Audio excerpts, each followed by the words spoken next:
1, 2, 3. Halo guys.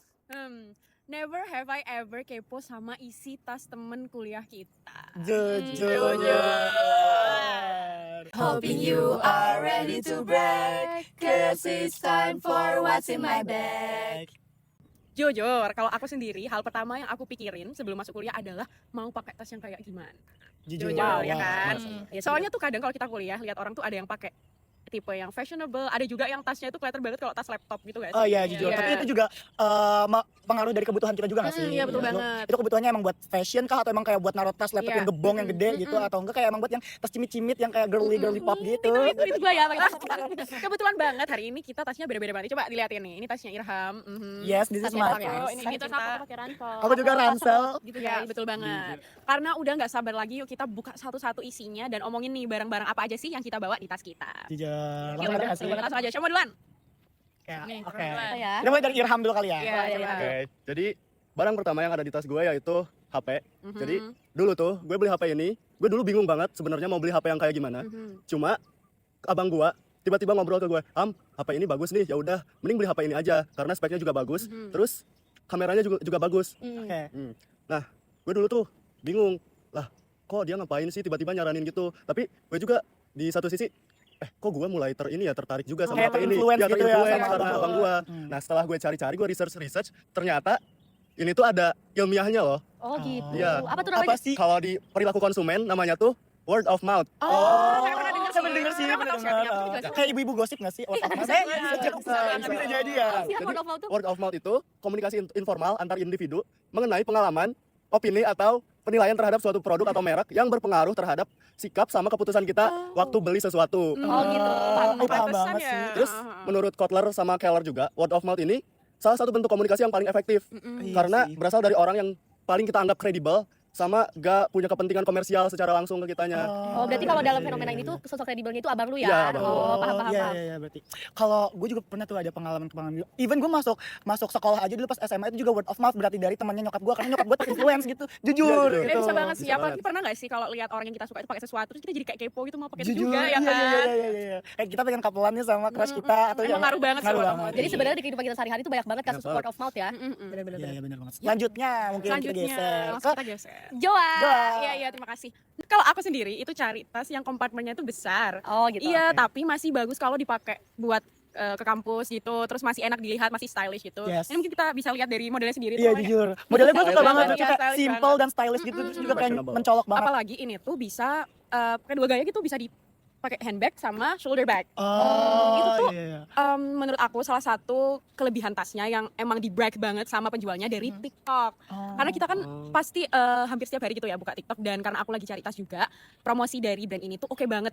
Nah, terus kemarin kita juga habis belajar nih dari Mas Hecel, ternyata di permen itu ada teori endorsement dan spokesperson. Itu apaan sih? Kayak Jadi, gue pernah denger gitu tapi iya. kayak lupa-lupa gitu. Tanpa sadar itu suatu hal yang emang sangat akrab nih buat kita dalam beli membeli dan jual menjual. Nah, orang-orang itu pakai iklan, salah satunya iklan, terus mereka juga pakai sales yang biasanya di live TikTok, terus mereka kayak tunjukin ke kita real life-nya itu seperti apa, dan biasanya mereka tuh juga tunjukin nih dalamnya ada apa aja, dan mereka itu durability atau enggak seperti itu. Jadi kalau di endorsement sama spokesperson ini ada 4 macam.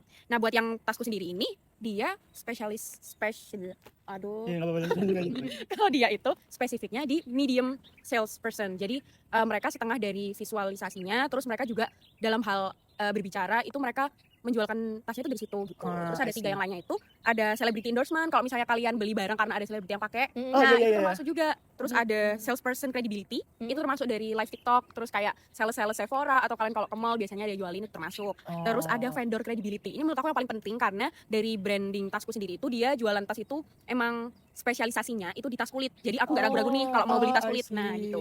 Dan yang terakhir ada medium credibility, yaitu iklan TV, TikTok dan lain-lainnya. Tuh. Keren banget ya. Jujur aku juga punya pengalaman kayak gitu sih, kayak waktu itu aku pernah ke mall, terus di situ ada H&M. Nah, di H&M ini kayak apa sih, di situ tuh ada satu segmen yang kayak dia tuh collaboration sama artis gitu. Jadi ada kayak merchandise-nya gitu, merchandise-nya artis. Nah, aku pernah lihat di situ ada karena aku suka Billie Eilish, pas waktu itu aku lihat, lah H&M kok collab sama ini Billie Eilish, terus kayak aku tertarik banget buat beli, walaupun emang harganya emang agak pricey, tapi kayak karena itu ada label Billie Eilish ya, jadi pengen banget gitu. Itu beberapa jalur yang dipakai penjual sih buat Iya, tadi. jujur. Oke, mungkin kita next kali ya. Oke. Ke cinta.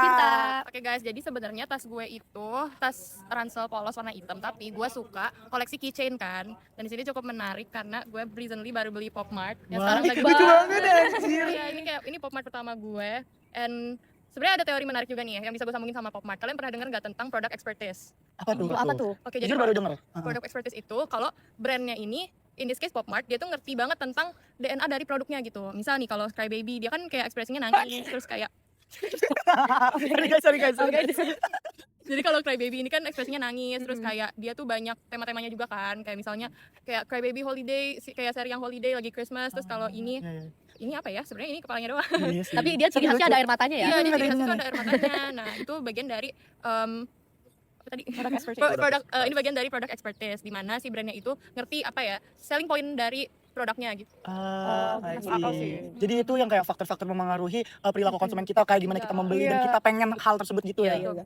Hampir terjadi di semua produk gak sih guys? Aku Iya, juga nih. iya, jujur. Oke. Oke, berarti selanjutnya ke Rio. Oke, jadi sebenarnya tas gue tuh juga basic juga, tas seperti tas pada umumnya, tapi isinya itu nggak basic gitu. Apa tuh? Apa tuh isinya? Jarang. my Jujur. Effort banget bawanya. Gede banget. Jujur laptop gaming 2 kilo gitu. Oh gitu ya, ada 2 kilonya ya. Ada 2 kilonya. Nah, jadi sebenarnya tuh ada sebab musababnya sendiri kenapa gue beli laptop ini gitu. Gue ngeliatin banyak banget katanya yang pakai kayak ROG dan lain-lain, tapi terus kayak gue tuh merasa anjir emang harus banget ya pakai apa namanya laptop kayak gitu. Itu tuh kayak buat suatu tekanan gitu loh, karena emang sih gue pikir-pikir juga kan ADV ini termasuk rumpun kreatif juga. Jadi kayak kita perlu banget device yang mumpuni gitu. Terus akhirnya gue niatkan untuk nyari-nyari laptop gaming walaupun gue nggak beli gaming, dan akhirnya yang paling murah dan ramah di kantong, gue akhirnya beli ini gitu. Dan ternyata perilaku gue yang seperti itu tuh nggak hanya cuman perilaku semata kayak wajar gitu. Ternyata itu ada penelitiannya dan ada teorinya juga. Nah, namanya kalau secara perilaku konsumen tuh namanya konformitas. Jadi konformitas tuh apa sih gitu. Nah, itu tuh kan kondisi di mana individu tuh ingin menyesuaikan oleh reference group mereka gitu, atau kayak grup referensi mereka. Dalam istilah gue ini reference groupnya itu adalah anak-anak ADV, yang dimana kan keperluan anak ADV tuh pakai laptop yang mumpuni, yang spesifikasinya tuh gahar gitu. Akhirnya gue ada tekanan sosial tersendiri untuk membeli laptop yang mahal juga gitu. Dan gue melihat juga adanya ada kayak influence power group gitu dari kating-kating, yang dimana mereka tuh menganuin gue. Nah, jadi grup power itu kayak tadi tuh Kak Bobo, Kak Aan yang emang orang kreatif, itu kayak mempengaruhi gue untuk beli secara meyakini gue lagi gitu, secara sikap gue dan keyakinan gue untuk membeli laptop tersebut gitu. Asik. Jadi itu tuh ada namanya grup power sama konformitas gitu. Feeling in gitu ya. Iya, feeling in gitu. Oke, kalau gitu aku jadi kepo banget nih sama yang terakhir lah. Jujur. Pasti gong. Gong banget nih, Gong tas ikonik banget. yang setiap hari dibawa sama Laika dan gak ada yang lain yang pakai tas kayak gini. Oke, bener banget. Apalagi anak ADV jarang banget nggak sih? Coba. Oke, jadi sebenarnya aku lebih sering pakai tas lempar ya, seperti kalian tahu. Cuma hari ini aku lagi pakai tas root gitu. Jujur, sporty betul. Sporty banget. Mereknya apa? American Nike. Nike culture. Iya. Oke, ini aku buka dari Sleti. Yang pertama itu aku bawa ini dia. Ini sih gue no comment ya, karena gue gak ngerti juga.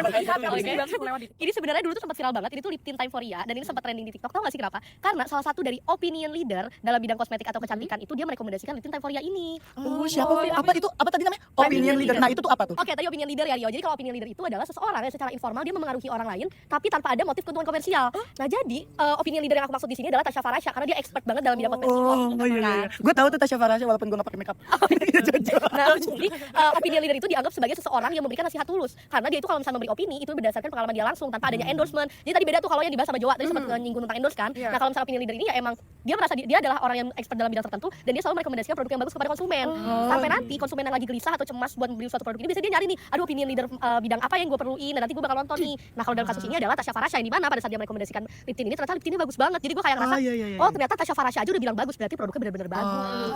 Berarti di situ ada kredibilitas dari si opinion leadernya gitu ya. Benar banget. Dan biasanya opinion leader itu dia cuma expert dalam bidang tertentu dan dia menjadi penerima opini dari opinion leader yang lain dalam bidang yang lain. Jadi dia cuma salah satu bidang aja gitu. Pantesan ada title leadernya gitu ya. Karena emang dia yang the best of the best. Betul banget. Begitu deh. Boleh banget ya jadi noted kalau sih ya. cari lip tint ke opinion leadernya. Mungkin kalau opinion leader aku waktu aku nyari ini juga itu ini tingkat gadgetin juga gadgetin juga karena aku pas direkomendasiin itu nyari-nyari laptop gaming aku nge-search juga tuh dan yang mostly aku tontonnya dari David Gadgetin. Itu mungkin salah satu contoh opinion leader gitu sih. Oke, keren.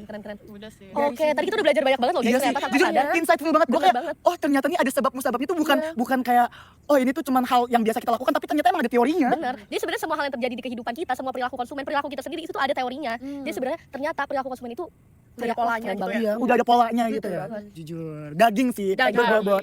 Mungkin nanti next kita kumpul-kumpul lagi kali ya buat Iya. ngebahas tentang apa aja sih yang Iya, kita konsumen. jujur. Pastinya bukan kita doang yang gak sabar, teman-teman yang lain juga pastinya gak sabar. Gak sabar nih. banget, jujur. Oke guys, makasih banyak yang udah nemenin kita sampai akhir. Sampai akhirnya kita bisa belajar bareng dan ngeliat produk-produk apa aja sih yang ada selalu ada di tas kita. Kalau kayak gitu jangan lupa nonton episode kita yang lain. Bye bye. Alfa. Yeah.